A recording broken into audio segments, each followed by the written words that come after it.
All right, well, good afternoon, everyone, and welcome to our Extension Stakeholder Webinar that we're holding here this afternoon. For those of you who don't know me, I'm Nick Place, and I'm the Dean and Director for the University of Florida IFAS Extension, and very glad to have you with us here this afternoon. And it's my privilege to introduce three of my colleagues here that I've really gotten to know quite well over these last few months. First is Dr. Krista Court, Dr. John Lai, and Dr. Andrew Ropicki, all from our Food and Resource Economics Department. And they've been doing a yeoman's job on this agriculture and marine industries loss survey. And there's a lot of really good information that they've uncovered. And I've asked them to kind of give a top level overview for our stakeholders here this afternoon. So with that, I believe, Dr. Court, we're starting with you, right? Yep, that's right. So thank you for the introduction, and just to make it extra clear, this has been a very big group effort. I think normally in disaster times, a lot of people hear from me or perhaps Dr. Hodges in the past, but we had to pull in everybody that we could on this one since COVID-19 was such a big switch for us and such a quick switch for us. So I really appreciate the participation of my other colleagues in the Food and Resource Economics Department. So just to give a very brief background, we have a program, one of our research and extension programs at the Economic Impact Analysis program is Disaster Impact Assessment. And you'll see here we actually developed this, I guess it's an infographic or a visualization only recently to try to help people understand Florida's food system and help us walk through impacts when they occur. So our program began assessing disasters in 2017 after Hurricane Irma, and the process of collecting, analyzing, and even communicating the results of those data collections has been improving ever since, I would say. We made a major improvement ahead of Hurricane Michael. And now we've had to really switch course to analyze a different type of disaster with COVID-19 and are prepared ahead of the hurricane season that has just started.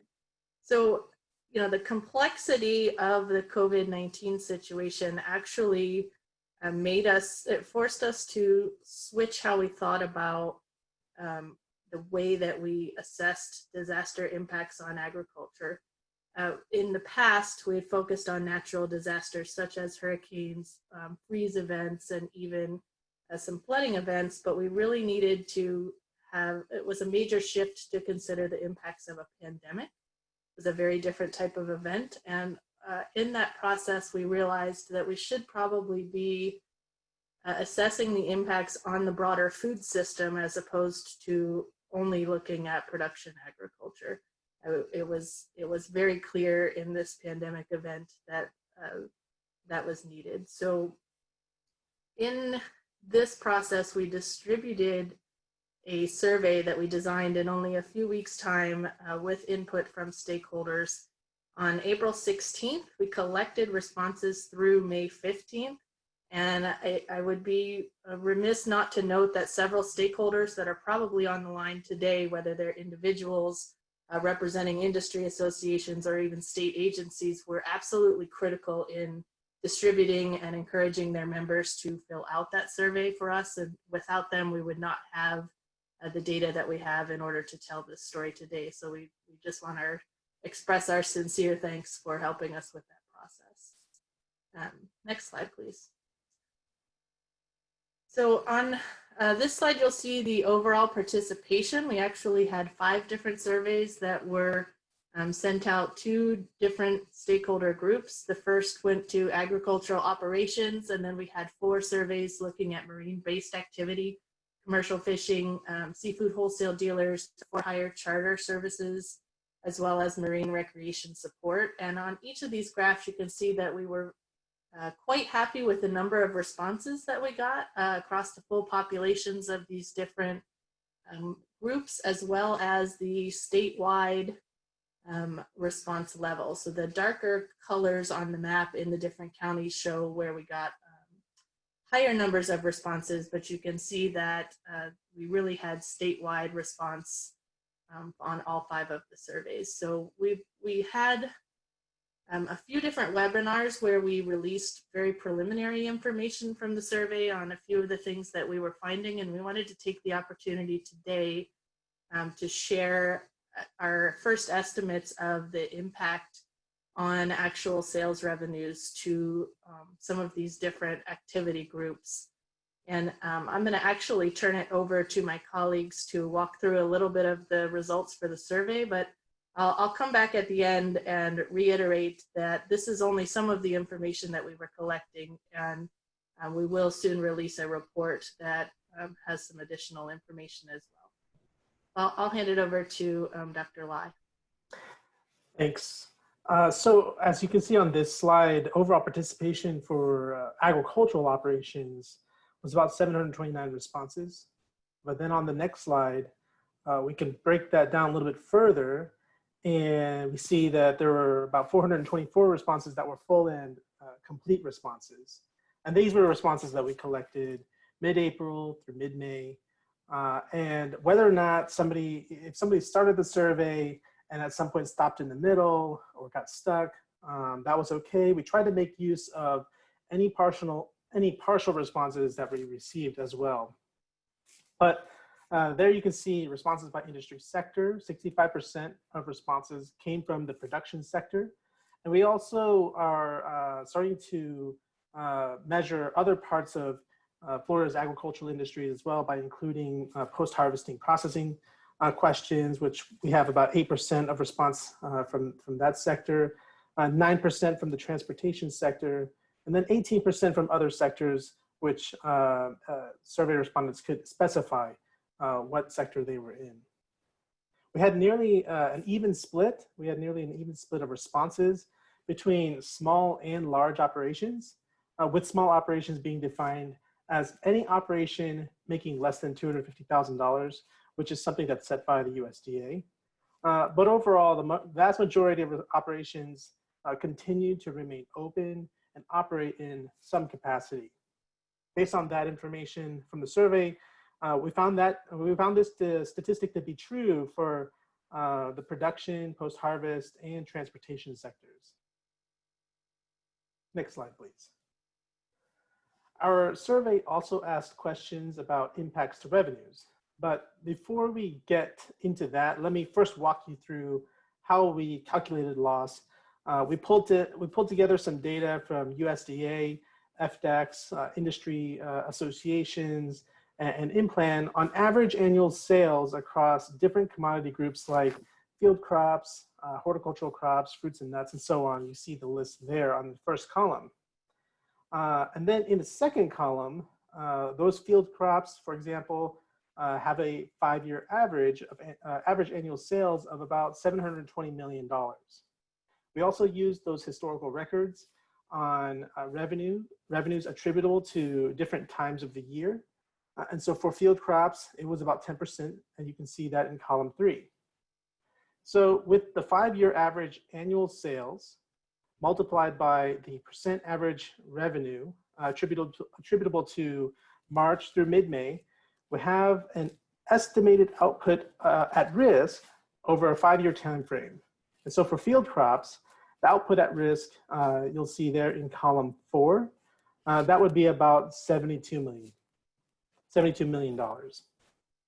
Now, we combine the historical data with the Q2 snapshot that we obtained from our survey of Florida's situation. And the average reported loss for field crops was 22%, and then that's shown in column 5. But you'll see there's a second set of numbers there as well, which shows you the range of losses at a 90% confidence level. By multiplying that 22% loss by the output at risk that you see there in column 4, we have an average estimated loss of almost $16 million, which is shown there in column 6. And that could range anywhere between about $10.81 million to $21.61 million. And then across all of these different commodity groups, the total loss is estimated at about $894 million. Next slide. This slide shows a little bit of a wider, kind of bigger, broader picture. It shows the production agricultural revenue changes by commodity group. As you can see here, these changes range widely as indicated by the length of the line. The longer the line you see there shows a wider range of impacts to sales revenue for that commodity. And shorter lines just show a more narrower band of changes in sales revenue for that particular commodity group. On the top ends of each line, we have reports of positive revenue impacts as small as 10%, and upwards of 98% in the case of livestock and aquaculture. On the bottom ends, we have reports of revenue impacts at down to -90 to -100%. The orange bars in between show the average of all responses we received, and the average across all commodity groups float somewhere in between -18% to -46% for those changes to revenue. Now, it's worth mentioning that crops within each commodity group are likely to experience different impacts. And as an example, if you take a look at the livestock and aquaculture group that right there in the center of your screen, you'll see that on average, the group as a whole has an average decrease in revenues by 39%, 40%. However, when we separate, for example, shellfish and shellfish aquaculture responses within that group, we found that the average sales revenue decreased downwards of about 80%. So there's some variability depending on which specific commodity you want to look at. And so if we look at the next slide, we can drill down even further in looking at those changes in sales revenue. There are a lot of commodities here that we included in our survey that aren't shown here on this slide, which might not have received any responses, or if we did receive responses, we simply just didn't have enough responses to report the statistics on. And so for that, we set in a cutoff of about 10 responses.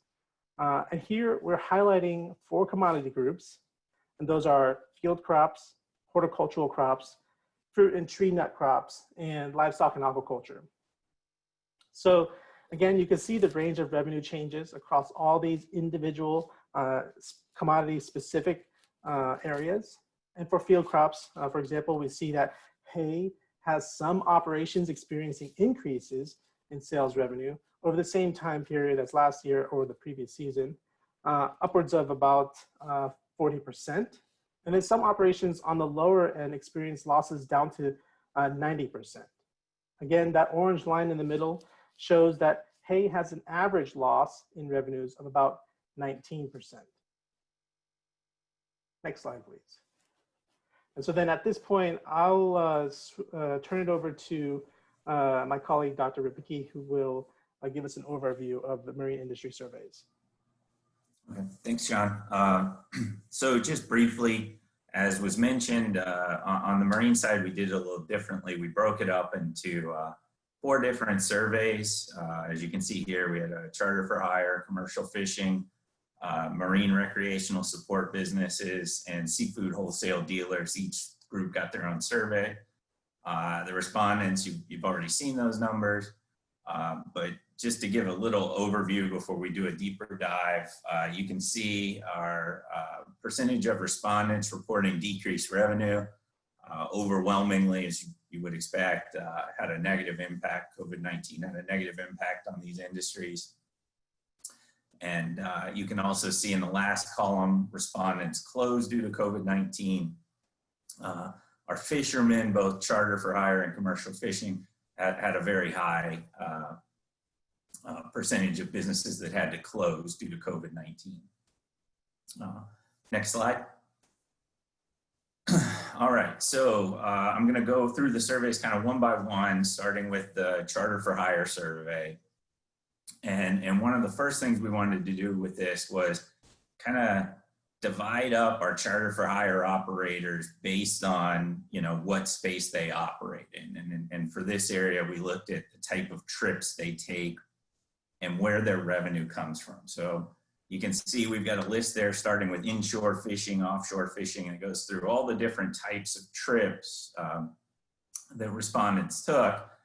We wanted to break them up into groups based on that type. So what we did was, for inshore fishing, if you told us that that was the only type of trip you took, fine, you're an inshore fishing charter business, and that's very easy to categorize. That said, a lot of these charter operations do multiple trip types. So the next way we kind of divided them into these groups was, if you told us that you got over 50% of your revenue in an average year from inshore fishing, you're categorized as an inshore fishing charter business. And once we had these categorizations, we wanted to see if we could find variation in the average change in revenues for these groups. So this is similar to John's last two slides, the orange bar. So these are our average change in revenues for these groups. And what you can see is across the board, they were extremely high. The first row there, I should mention, is all operations that responded to this survey. So that's everyone. But as you can see, inshore fishing, offshore fishing, multiple trip types are those respondents that did some combination of fishing, diving, and sightseeing, but none of those pieces made up a majority of their revenue. They kind of got little bits and pieces from different operations. And then sightseeing, like I said, all of them down at least 90%. You can see our confidence interval on that average change in revenue. So, this is a very tourism dependent industry, and it was hit really hard by COVID-19, as we would expect. Lastly, for things like lobstering, scalloping, spearfishing, those other ones, we just didn't have enough observations that fell into those categories to give an accurate picture of how revenue changed. There's just not enough data there. Next slide, please. Okay, so the next thing we wanted to do was try and calculate the industry's loss revenue. And I will say this is specific to for-hire fishing because we had data on the entirety of the industry in Florida. We didn't have that for dive operators and sightseeing operators, those charters. So this is strictly for-hire fishing. And we did it a little differently than was done on the ag and aquaculture survey. It was the same basic idea: take the impacts reported in our survey, and then multiply them by the overall size of the industry to get how it was impacted. What we did a little differently was we had monthly data on an industry, on how the charter for hire industry, its monthly revenue through time. So what we did was we created this second column here. Estimated average change in revenue is simply how many days in the month you told me your business was impacted by COVID-19 times the amount you said it was impacted, how your revenue changed. So for instance, if you told me on March 1st was the day COVID started impacting your business and revenues decreased 50% because of COVID, then your March impact would have been a 50% decrease in revenue. However, if you told me, you had that same 50% decrease in revenue, but you didn't start feeling the impacts until March 28th, it would be a very small sliver, because we'd assume that you had about 28 days in March where, business was normal and you did fine before the COVID impact started to kick in. And that's what you're seeing across the months for February, March, April. Not too many businesses were impacted in February.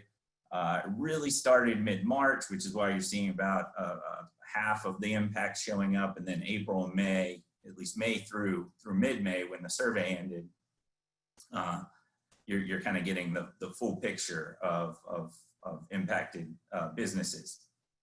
I won't go into too much detail, but we took National Marine Fisheries Service data, their Marine Recreational Information Program estimates of charter for hire trips in Florida for a 5-year average from 2015 to 2019 to get number of trips. And then we took a second National Marine Fisheries Service piece of data where they've estimated the average fees for a charter fishing trip. So we kind of multiplied those two together to get the size of the industry in each month. And estimated total revenue losses are that third column in millions of dollars. And you can see small impact in February, growing in March, and then, we're in April, pretty much everyone was shut down or heavily impacted. And when we sum across that period where people reported impacts, we get a total estimated total lost revenue of about $41.5 million. What we did in that last column was we took our 90% confidence interval on our estimated average change in revenue, the second column, and just multiplied it by the estimated size of the industry and kind of gave a range of losses for each month. And then in the total column down at the very bottom, it's just a sum of the upper and lower bounds. So that's what you're seeing there. Next slide, please. Okay. Commercial fishing, we did, this is similar to what we did for the charter for hire sector, only instead of dividing our commercial fishers by trip type, we did it by species targeted. So if you responded to the survey and said you only target shrimp, then you fell into the shrimp category. And then we kind of bolstered our numbers by saying, if you get over half your revenue from shrimp fishing, then you're a shrimp fisherman and you fall into that category. And you can see our average change in revenues for these groups where we had enough data. Fairly uniform. Shrimp did a little bit better than reef fish and stone crab and other species, but everyone was down significantly. Also, the last column, you can see the confidence intervals on those average changes in revenues.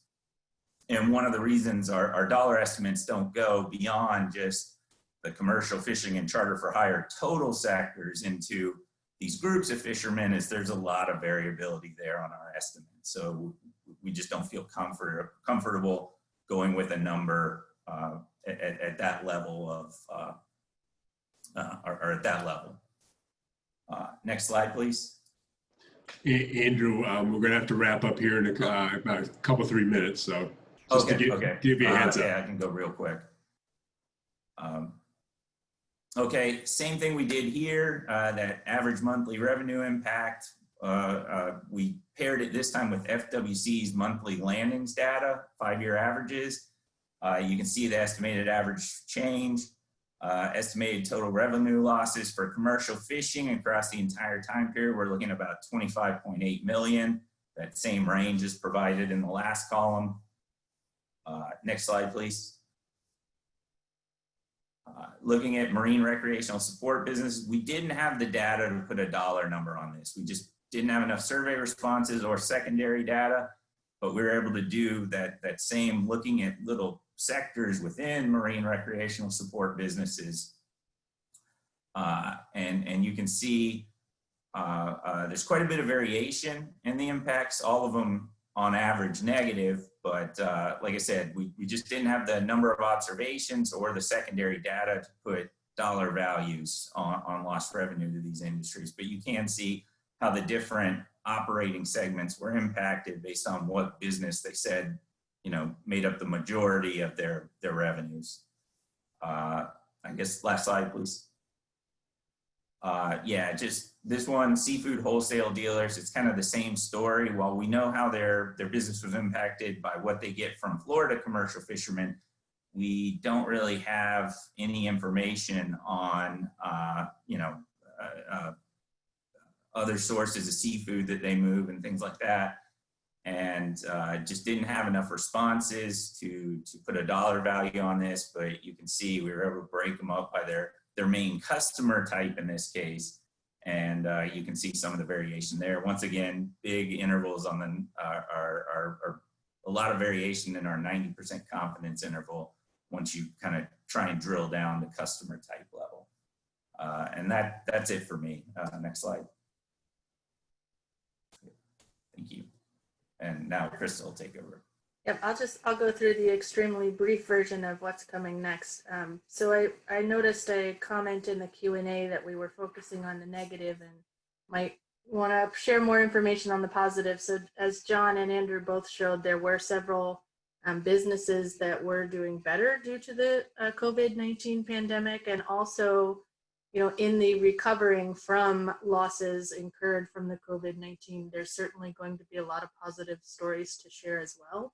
So just a few additional considerations here. There's a lot of information and a lot of change happening behind the curtain, I'll say. So these sales revenues number are telling us, you know, an overall effect, but there's changes in prices happening, changes in demand, changes in employment, or the way that we're able to operate with social distancing in place. And some of that is going to continue to occur as we reopen to what I might call a new normal. As we get everything back up and running. So if you'll switch to the next slide. It's not the end of our effort either. So in an effort to tell more of this story, we'll be finalizing the analysis from what we call round one and release a detailed report in the near future, which will contain the information that you saw today, as well as some more information that we were able to glean through this first effort. A lot of these activities are seasonal, so we actually expect operations to continue to be impacted as we're not right back to how we used to be. And we plan to open up the survey again on August 1st. We pushed it back just a little bit from our original plans to make sure that we weren't asking people to fill out a survey at the height of their season, nor during, you know, while they might not have time to fill it out, and also make sure that we got it done before peak hurricane season in case there was anything else that we needed to deal with after that. So we'll capture that. There's also a collaboration between UF, Florida Gulf Coast University, and Florida A&M University to collect the stories behind these impacts. Those interviews will begin in late June, and this is our effort to collect the information on the stories behind these impacts that we're showing you. We believe that it's a significant undertaking. We're actually looking for some additional funding to make that take place faster so that we can get some of this information out on how things were changing, what worked, what didn't work, so that we can end up with a food system that is more resilient in the future. I think that's all we've got.